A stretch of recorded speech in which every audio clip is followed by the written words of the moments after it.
बिस्मिल्लाहिर्रहमानिर्रहीम रब्बि यस्सिर वला तुअस्सिर rabbi तम्मिम bill खैर व बिका नस्तईन। अच्छा, हमने अपने प्रीवियस लेक्चर में इंक पोर्ट तैयार की थी और उसके बाद नंबर आता है कलम बनाने का। तो फ़िलहाल हम दो किस्म का कलम देख लेते हैं और इसके साथ जो चीज़ें ज़रूरी होती हैं वो भी। सबसे पहली तो चीज़ ये है कि हमारे पास नाइफ़ होना चाहिए, कोई भी ऐसा नाइफ़ जो सही जिसकी धार तेज़ हो और वो बाँस को या जो कलम रेशेदार कलम होता है उसको अच्छे से तराश सके। एक तो ये चीज़ ध्यान में रखनी है। और दूसरी चीज़ जो है वो हमारे पास ये कतज़न होना चाहिए, ठीक है। ये ईरानी कतज़न है प्लास्टिक में और ये लकड़ी का कतज़न है, यहीं पाकिस्तान में तैयार किया हुआ, ठीक है। और हमारे पास इंक भी होनी चाहिए क्योंकि हमने कलम बनाया था, तो अभी हम कलम की टेस्टिंग भी कलम बनाएंगे तो कलम की टेस्टिंग भी करेंगे और इंक बनाई थी हमने तो इंक भी चेक करेंगे। अच्छा, पहली चीज़ तो ये कि ये कलम देख लें, ये वाला हिस्सा इसका देख लें, ये चपटा सा है, दरम्यान में हल्की सी एक ये लाइन है, इस तरह से इसको, ठीक है। और जो इसकी बैक साइड है वो गोल है। तो इसको दोनों तरफ से तराशा जा सकता है। अभी इस तरफ से ऐसे तराशा हुआ है, इसको इसकी बैक से भी तराशा जा सकता है। तो ये वाला कलम बहुत सख्त होता है, इसी वजह से इसको इस्तिखानी भी कहते हैं। इस्तिखान जो है वो फ़ारसी में हड्डी को कहते हैं, तो इस वजह से इसको कलम इस्तिखानी भी कहते हैं और दूसरा इसको खेज़रान भी कहते हैं। तो ये खेज़रान के नाम से ज़्यादा मशहूर है ये वाला कलम। तो फ़िलहाल हम ये नहीं तराशेंगे, ये बाद के जो हमारे लेक्चर्स होंगे तो उसमें इसके हवाले से इंशाल्लाह बात करेंगे। फिर अब इस सर दस्त जो कलम तराशेंगे वो ये है, ये कलम शिमाली होता है, पाकिस्तानी कलम है ये वाला। और पाकिस्तान में जितने भी कलम हैं ये उनमें सबसे अच्छी किस्म का होता है। इसमें देखें, जिस तरह बाँस के अंदर मोटे मोटे रेशे होते हैं तो वो चीज़ इसके अंदर नहीं होती है, ठीक है। ये वाला इसका देख लें, इसके अंदर से आपको देख के पता चल जाएगा। तो इसका फ़ायदा ये होता है कि ये बाँस की तरह जल्दी ख़राब नहीं होता, ठीक है। तो इसको कलम शिमाली कहते हैं। और कलम तराशने के दौरान जिन चीज़ों का ख्याल रखना वो ज़रूरी है वो ये कि एक तो हमारे पास जो कलम है वो सीधा होना चाहिए, बहुत ज़्यादा टेढ़ा जो है ना वो नहीं होना चाहिए। हल्की सी जो ख़म है, हल्की सी जो गोलाई है वो लाजमी तौर पे इसके अंदर होती है, उसका मसला नहीं है। लेकिन बहुत ज़्यादा जो इस तरह बेंड हुए होते हैं, ठीक है, ये इस तरह जिस तरह ये अंगूठा पूरा इस तरह मुड़ा हुआ है, इस तरह के जो बाँस वगैरह होते हैं तो उनको इस्तेमाल नहीं करना चाहिए। एक तो उनके तराशने में मसला आ सकता है और दूसरा ये कि वो लिखने के लिए मुनासिब नहीं होते। तो अब हमने करना ये है कि ये वाली जो नोक है, इससे इसके हिसाब से हम अंगूठे का ये वाला जो हिस्सा है तो इतना हम पीछे से कलम को तराशना शुरू करेंगे, ठीक है। तो ये नाइफ़ का इतना हिस्सा निकालेंगे जो कि कलम के बराबर आ सके, एक तो ये चीज़। और दूसरा ये कि कलम इतना होना चाहिए जितनी कि हमारी ये वाली उंगली की जो मोटाई है, इतना कलम होना चाहिए जब हम प्रैक्टिस कर रहे हों उस दौरान। तो मेरे हाथ के हिसाब से ये वाला है, तो आप अपने हिसाब से देख सकते हैं इसको। और कतज़न जो है वो हमारे इस काम आता है कि कलम बनाने के बाद जब हमने इसको कट लगाना होता है तो उसके लिए फिर हम इसको इस्तेमाल करते हैं। तो ये वाला जो है इसके अंदर थोड़ा सा मसला होता है, ठीक है। इसका जो चपटा हिस्सा है कम है, तो ये कई बार इस तरह फिसल जाता है और हाथ वगैरह ज़ख्मी होने का थोड़ा सा मसला हो सकता है। और इसके अंदर ये है कि इसकी चौड़ाई ज़्यादा है, तो ये लेफ़्ट राइट जो है फिसलता नहीं है, ये अपनी जगह पर पक्का रहता है और ये बहुत मज़बूत बना हुआ होता है, ठीक है। तो कोशिश करें कि इस तरह की कोई चीज़ जो है वो इस्तेमाल की जाए जो कि कट लगाना भी आसान हो और उसमें किसी किस्म का कोई मसला भी नहीं हो। कलम तराशते वक्त नीचे कोई पेपर वगैरह या ऐसी कोई चीज़ जो रफ़ है वो रख लेंगे ताकि कलम के जो छिलके वगैरह उतरें तो वो हम इसके इसी के ऊपर रख के तो इसको साइड पे कर सकें। ये यहाँ से लेके यहाँ तक मैंने उतारा है। अब इसके अंदर देखने वाली चीज़ ये है कि ये हल्की सी यहाँ से आपको गोलाई नज़र आ रही होगी। ठीक है, तो यही हमने गोलाई बनानी है कि अगर हम यहाँ पर अपना अंगूठा रखें तो जो अंगूठे की गोलाई है वही कलम की गोलाई इसके बराबर आनी चाहिए। तो कलम के ऊपर इस तरह नाइफ़ को ऐसे सीधा रखेंगे, हल्का सा आगे को दबा के नीचे से गोलाई आ जाएगी और फिर उसके बाद इसको सीधा आगे को ले जाएंगे।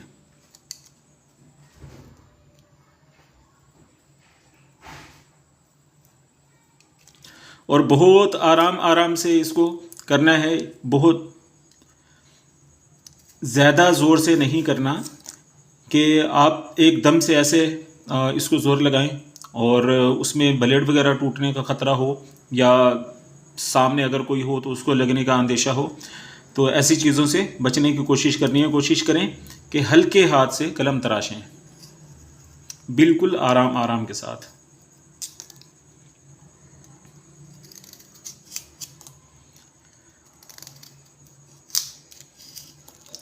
ठीक है, अब देखें ये इसके अंदर गोलाई आती जा रही है, तो यही चीज़ हमने इसके अंदर लेके आनी है।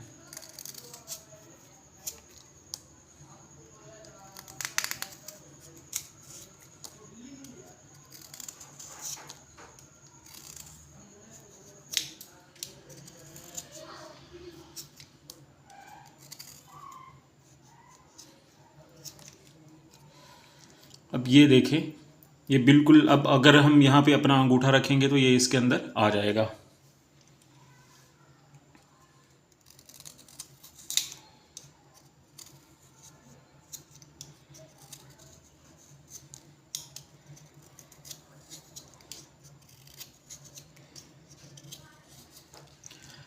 कलम का ये वाला जो हिस्सा होता है इसको बादाम वाला हिस्सा कहते हैं, और ये वाला जो हिस्सा है इसको मैदान कहते हैं। इसको बादाम इस वजह से कहते हैं क्योंकि दरमियान से जिस तरह बादाम की गिरी होती है तो वो वाली शक्ल इसकी बन जाती है, इस वजह से इसको बादाम कहते हैं। ठीक है, और दूसरा ये कि अब ये यहाँ तक तराशा गया है तो ये 1/3 बचा है, और गोलाई के एतबार से 1/3 हमने यहाँ से तराशा, 1/3 यहाँ से तराशा। तो अब थोड़ा सा मज़ीद तराशेंगे इसको, इस किनारे से भी और इस किनारे से भी, ताकि इसके किनारों के अंदर जो तेज़ी है, धार है, वो ख़त्म हो जाए और लिखने के दौरान अगर कभी इसी तरफ हाथ लग जाए तो हाथ वगैरह ज़ख्मी होने का अंदेशा नहीं हो।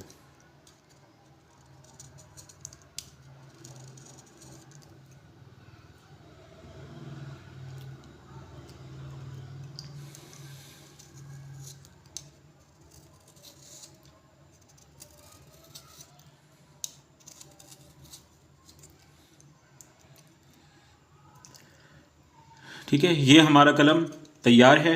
अब इसके अंदर हमने ये करना है कि कलम का ये वाला जो हिस्सा है इसके ऊपर हम हल्का सा कट लगाएंगे इस तरह करके। तो जिस तरह ये हमारी उंगली के ऊपर होता है नाखून, तो इसी तरह इसको भी फ़ारसी में कलम का नाखून कहते हैं। तो ये कर लिया हमने। अब हम इसको कट लगा लेंगे, कट लगा लेंगे, या इसको उर्दू में या अरबी में कहते हैं कत लगाना।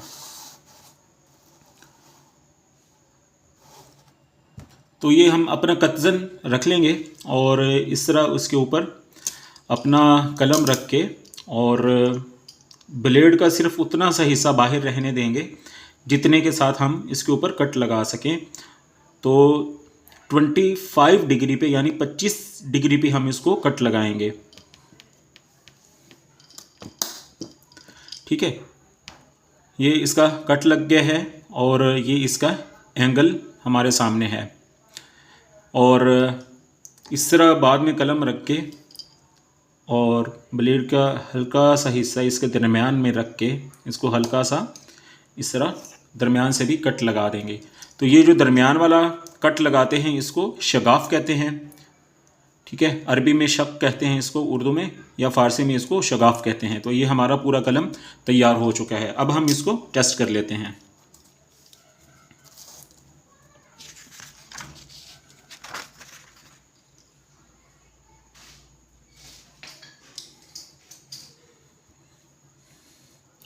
कलम जब टेस्ट करते हैं उसके दौरान चंद चीज़ों का ख्याल रखते हैं। नंबर 1, हमने सबसे पहले नुक्ता लगा के चेक करना होता है।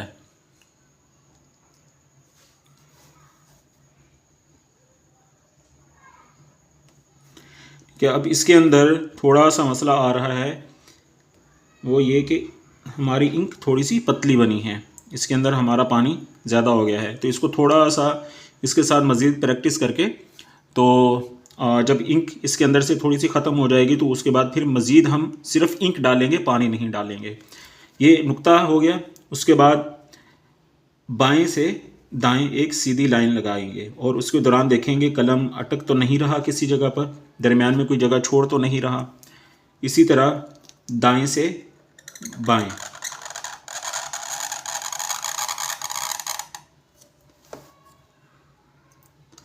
और दायरा वाला कोई हरफ बना के चेक करेंगे,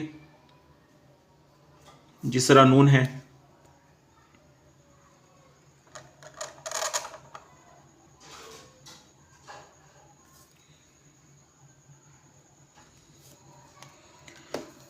और उल्टा दायरा बनाएंगे। उल्टे दायरे से मुराद जिस तरह जीम का दायरा होता है, तो जीम के निचले हिस्से का दायरा हम इसके अंदर बना के तो इसको देख लेंगे और इसके अंदर कलम की नोक चेक हो जाती है।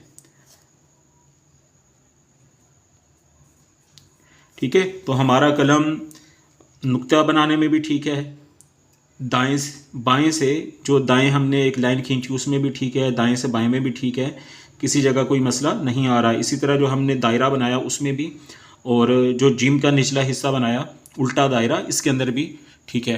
तो ये तरीका होता है कलम को चेक करने का। और दूसरा ये कि जब कलम हम नया नया तराशते हैं तो उस वक्त लिखने में थोड़ा सा हल्का होता है, यानी उसके ऊपर रोशनाई अभी सही से जमी हुई नहीं होती, इस वजह से उसका रंग ज़रा हल्का आता है रोशनाई का। जैसे जैसे हम लिखते जाते हैं कलम रोशनाई पकड़ना शुरू कर देता है, तो वैसे वैसे रोशनाई का रंग निखर के सामने आना शुरू हो जाता है। जिस तरह ये देखें, इस लाइन में रंग हल्का है, इसमें बेहतर होना शुरू हो गया है। अब हम दोबारा इसी के अंदर लिख के इसको देखते हैं, तो यहाँ पर देखें ये अब पहले से बेहतर है। तो जो चीज़ें कलम तराशने के दौरान उनको ज़हन नशीन रखना ज़रूरी है वो आप अपने पास नोट कर लें। कलम चेक किस तरीके से करना है इन पॉइंट्स को भी नोट कर लें, और कलम के हिस्सों के जो नाम हैं इनको भी अपने पास नोट कर लें, और प्रैक्टिस के दौरान इनको बार बार अपने जहन में दोहराएं ताकि ये चीज़ें आपके जहन में महफूज हो जाएं। अस्सलामु अलैकुम वरहमतुल्लाहि व बरकातुहू।